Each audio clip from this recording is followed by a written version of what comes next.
자, 여러분 안녕하십니까? 자, 우리 챕터 3장 후생경제학을 살펴보고 있는데요. 자, 이번 시간에는 58페이지에 나와 있는 자원배분의 효율성에 대해서 살펴보도록 하겠습니다. 자, 지난번에 우리가 살펴본 거는 후생경제학이다라고 하면 어떤 그 사회의 삶의 수준, 웰빙, 행복을 다루는 경제학이거든요.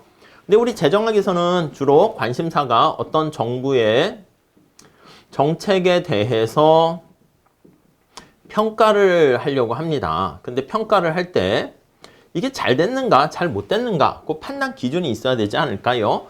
자, 여기서 평가하는 기준, 그래서 대표적인 게 효율성, 요게 있고요. 그 다음에 이제 공평성, 요게 있고요. 그 다음에 어떤 개인의 자유가 좀 잘 보장되어야 한다, 요게 있어요. 근데 여러분들이 인생을 사는데 내가 말이야 성인이니까 내 인생은 내 맘대로 막 할 거야. 근데 부모님들이 아예 관심 안 해. 그래, 네 인생이니까 네 맘대로 살아. 이렇게 하면 또 약간 섭섭하기도 해요. 그래서 그냥 간섭이라고 하면 안 되고 온정적 간섭주의 이렇게요. 이것도 이제 오히려 간섭이 약간 잘 되라고 응원해주는 그 간섭이 오히려 후생을 증가시킬 수도 있습니다. 자, 이렇게 네 가지 판단 기준 가지고 얘기할 건데, 자, 그래서 우리가 효율성 측면에서 이 시간에는 살펴보도록 하겠습니다. 효율성. 자, 우선 첫 번째 줄에 보시면 경제적 자원이 효율적으로 배분된다는 게 과연 무엇일까? 이 효율성이라는 말은 우리가 많이 쓰이긴 하지만 지난 시간에 잠깐 말씀드린 것처럼 낭비가 없는 상태를 얘기하게 돼요. 그래서 우리가 경제원론에서는 최소의 비용으로 최대 효과를 거두게 되면 바로 그게 효율적이다, 이렇게 얘기하죠. 근데 우리는 이제 조금 더 파레토 효율성이라는 개념을 통해 가지고요, 조금 더 설명을 하려고 합니다. 자, 이탈리아 경제학자인 파레토라는 학자의 이름을 따가지고요, 만든 건데요. 거기 한번 볼게요.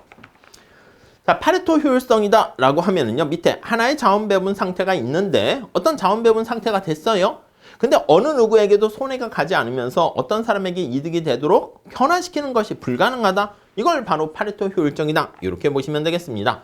자, 밑에 나와 있는 것처럼 이걸 뒤집어 얘기하면 더 이상 모두가 윈윈 될 수 있는 상태를 우리가 파레토 개선이라고 하는데, 이 파레토 개선이 불가능한 상태, 이런 상태를 우리가 바로 효율적이다, 이렇게 얘기를 할 수가 있겠습니다. 오케이? 자, 그래서 만약에 S라는 상태가 있는데요, 새로운 상태로 갑니다.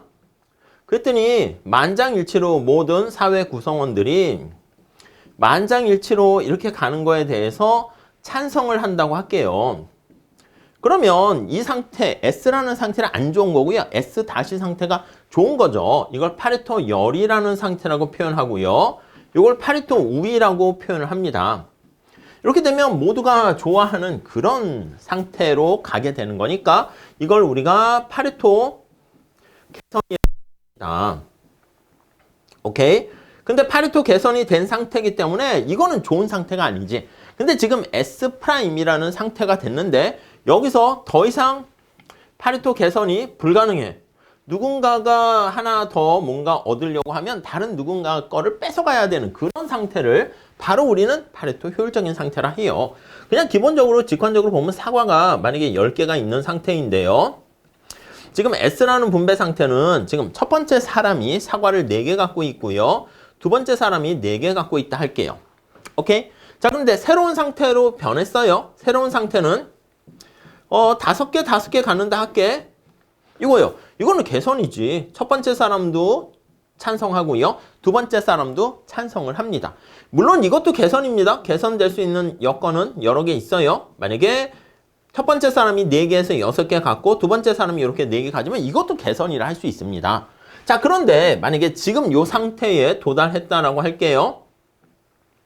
그럼 여기서 더 이상 파레토 개선이 가능한가라고 하면요, 더 이상 파레토 개선은 가능하지 않아요. 여기 나와 있는 것처럼 첫 번째 사람이 6개를 소비를 더 하려고 그러면 다른 사람 거를 뺏어야 되는 거잖아요. 그러니까 이 상태는 더 이상 파레토 개선이 불가능하니까 파레토 효율적이다, 이렇게 보시면 돼요. 자, 우리 거기 책에 있는 거 볼게요. 예를 들어서 S라는 자원 배분 상태가 있는데 다른 상태로 변화시킨다 할게요. 근데 이 변화로 인해서 어떤 사람들은 이득을 얻는데 손해를 보는 사람이 아무도 없다라고 하면 이 경우지. 4개, 4개, 사과 10개가 있는데 4개, 4개 해가지고 5개, 5개가 되거나 6개, 4개가 되거나 그럼 누구도 반대하는 사람이 없어요. 손해보는 사람, 피해보는 사람이 없죠. 이런 경우를 파레토 임프루먼트다 이렇게 표현합니다. 오케이? 자, 개선이 이루어질 수 있다는 것은 개선이 가능하다라는 것은 이전 상태가 파레토 효율적인 상태가 아니라는 것을 뜻합니다. 오케이? 그 정도까지 보시죠. 자, 밑에서 두 번째 줄 한번 체크해 보도록 할게요. 자, 따라서 파레토 효율적인 자원 배분 상태를 다른 상태로 변화시킬 때 반드시 지금 만약에 효율적인 상태다 그러면 반드시 누군가가 하나를 더 가져가지고 효용이 증가한다 그러면 다른 사람의 효용을 떨어뜨리는 일이 발생해야 됩니다. 자, 그래서 그걸 뒤집어서 표현한 것. 더 이상 모두가 윈윈 되는 파레토 개선인 상태가 불가능하면 그게 바로 파레토 최적인 상태다. 자, 그래서 다음 페이지 첫 번째 줄에 누이 좋고 매부 좋은 그런 식의 변화를 만들어낼 수 없는 그게 파레토 개선이 불가능한 상태를 얘기한다라고 보시면 되겠습니다. 자, 그 정도 봐주시고요. 자, 그 다음 두 번째 보시면 완전 경쟁과 자원 배분의 효율성 이렇게 얘기합니다. 자, 우리 경제학에서는요, 경쟁 시장 중에서 특히 완전하게 엄청나게 치열한 경쟁 시장을 상정하는데요. 그래서 이 완전 경쟁 시장에 맡겼을 때 자원 배분의 효율성이 달성될 수 있다. 이렇게 우리가 얘기를 할 겁니다. 오케이? 자, 여기서 거기 밑에 볼게요. 어떤 경제에서 효율적인 자원 배분이 이루어지게 되면 그 경제 구성원들은 주어진 자원을 가지고 최대한 효용을 누릴 수가 있게 됩니다. 저기서 밑에 그림이 나와 있는데 여기 보시면 A라는 사람의 효용이고요. 여기는 B라는 사람의 효용을 나타냅니다. 이게 바로 효용 가는 경계다. 이렇게 생각을 할 수가 있겠죠. 자, 그래서 효용 가는 경계라는 것은요. 네 번째 줄 볼게요. 주어진 생산 자원으로부터 두 사람이 최대한 얻을 수 있는 효용 수준의 조합 이걸 나타내요. 자, 유틸리티, 파서빌리티, 프론티어 이렇게 표현을 하고요. 거기 보시면 생산 자원이 주어져 있어요. 그래서 경제학의 희소성을 얘기하는 것이죠. 주어진 생산 자원을 가지고 자원을 통해서 최대한 얻을 수 있는 지금은 2명만 있는 거야. 근데 이제 그 수학적으로 머리에 상상하면 n명의 사람이 있겠죠. 그래서 최대한 달성 가능한 효용 수준의 조합. 그거를 최대한의 달성 가능한 효용 수준의 2명만 있으니까 조합을 연결한 선. 이게 바로 효용 가능 경계. 이렇게 보시면 되겠습니다. 그러니까 이 효용 가능 경계 선상이 있으면 다 효율적이야. A도 효율적, B도 효율적, C도 효율적 이렇게 되고요. 요거 D는 효율적이 아니지. 왜냐면 D에서 이렇게 B로 가게 되면 A와 B가 전부 다 효용이 증가할 수 있는 파레토 개선이 가능하다. 이렇게 볼 수가 있겠습니다. 오케이? 그 얘기가 거기 나와 있고요. 자, 후생 경제학에서는요. 이렇게 완전 경쟁 시장에 맡기게 되면 파레토 효율성이 달성되더라라는 것은 많은 방식을 통해서 입증되었다. 이렇게 나와 있습니다. 자, 그래서 그거 입증하는 것까지는 우리가 뭐 미시경제학에서 좀 약간 고도의 수학을 써서 하는 걸로 하고요. 여기서는 그냥 직관적인 내용만 살짝 살펴볼게요. 자, 첫 번째는 후생경제학 제1정리, 제2정리 이렇게 있습니다. 후생경제학 제1정리는요. 60페이지 가볼게요. 몇 가지 조건이 있어요. 모든 소비자의 선호 체계가 강단조성을 갖게 되면 일반 경쟁 균형은 파레토 효율적이 된다. 일반 경쟁 균형, 제너럴 이퀄리브리엄이라 쓸게요. 요거는 파레토 효율적이 된다. 이렇게 볼 수 있는데 요게 바로 후생경제학 제1정리 이렇게 얘기를 할 겁니다. 오케이? 그리고 요 제1정리를 뒤집어서 제1정리의 역 해가지고요. 이렇게 뒤집은 걸 바로 후생경제학 제2정리 이렇게 얘기를 할 거예요.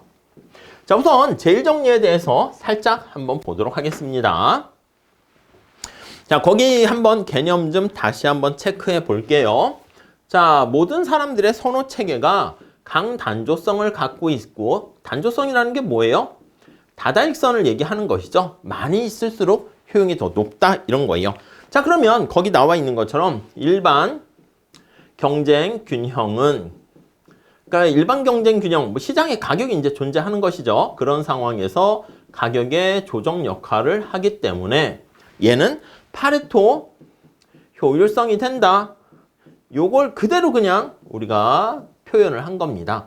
효율성이 달성된다. 이렇게 보시면 되겠습니다. 자, 거기 보시면 일반 경쟁 균형의 배분이란 쉽게 말해서 완전 경쟁 시장이 이루어지는 완전 경쟁 시장 체계를 얘기합니다. 자, 그래서 여기 나와 있는 일반 경쟁 균형, 얘는 아담 스미스가 얘기하는 보이지 않는 손이 존재하는 완전 경쟁 시장에서의 균형을 나타낸다. 그렇게 보시면 돼요. 그래서 시장에 맡겨서 완전 경쟁 시장이 달성되면 효율적이 된다. 그 얘기를 얘기합니다. 오케이? 자, 제일 정리는요. 제일 정리를 뒤집은 거다. 이렇게 말씀을 드렸죠. 그래서 제일 정리의 역. 자, 그대로 하면 파레토 효율성을 달성해주는 일반 경쟁 균형을 존재하는가? 네, 존재한다. 이겁니다. 거기 볼게요. 모든 소비자의 선호 체계가 볼록성을 가지면 약간 이건 볼록성이 있어야 돼요. 그래서 무차별 곡선이 볼록성이 깨지면 이게 성립하진 않아요. 우선 이 정도로만 보시고 파레토 효율적인 배분은 초기 부존 자원의 적절한 재배분을 통해서 파레토 효율적인 자원 상태야, 자원 배분이야. 효율성은 자, 초기 자원 배분의 적절한 재배분을 통해서 네, 요 재배분이 들어가니까 정부가 들어갑니다. 일반 경쟁 균형이 될 수 있다. 요게 이제 후생경제학의 제2정리예요.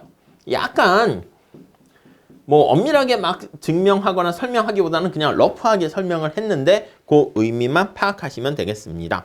자, 그래서 거기 보니까 제2정리는 제1정리의 역이다. 이렇게 표현을 했고요. 자, 거기 후생경제 제2정리 거기 표현을 한번 다시 보시면 어떤 효율적인 배분 상태가 있다라고 했을 때 이거요. 파레토 효율적인 배분 상태가 있는데 그걸 달성해주는 아담 스미스의 보이지 않는 손이 존재하는가? 예, 존재한다. 그게 바로 제2정리다. 이렇게 보시면 되겠습니다.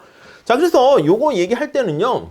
거기 보시면 조건부 긍정이다. 이런 표현을 썼어요. 언제나 그런 건 아니고 과연 사회 파레토 효율성을 달성하는 일반 경쟁 균형이 존재하는가? 요런 조건이 있으면 오케이, 존재한다. 이렇게 표현했다는 것이죠. 자, 거기 보시면 조건 중에 가장 핵심이 되는 것은 초기 부존 자원이 적절하게 분배된다. 라는 게 나와 있습니다. 이렇게 분배된다.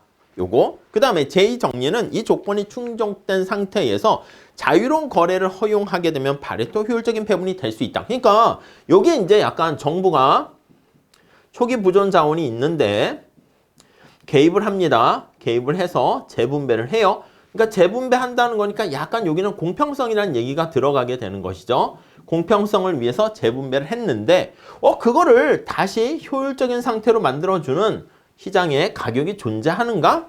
네, 존재한다. 이렇게 보시면 되겠어요. 자, 그래서 마지막 단락 가보시면은요. 이 정리는 효율적인 자원 배분이 분권적인 시장 기구에 의해서 달성될 수 있다. 요거요. 다시 효율성을 달성해는 분권적인 시장 메커니즘이 우리 분권적인 거 아니겠습니까? 버텀업 방식이고요. 약간 정부가 직접 개입하는 게 탑다운 방식이 되는 거죠. 그래서 분권적인 거기 나와 있는 시장 기구 가격을 얘기하는 거예요. 가격에 의해서 달성될 수 있다. 이렇게 봅니다. 자, 이걸 다시 표현하고 있어요. 거기 보시면 자, 소득을 적절하게 재분배한 다음에 시장 기구가 자유롭게 작동하도록 놔두게 되면 효용 가능 경계 위에 어떤 점이라도 다시 도달할 수 있게 된다라는 것이고요. 자, 맨 마지막 째줄 효율성과 관련한 논의에서 분배의 공평성에 대한 논의를 분리할 수 있다. 이렇게 얘기합니다. 그러니까 재분배가 공평성인데 분권적 시장 기구에 의해서 다시 효율성을 달성할 수 있다. 이렇게 얘기를 하게 됩니다. 오케이, 그 정도 봐주시죠.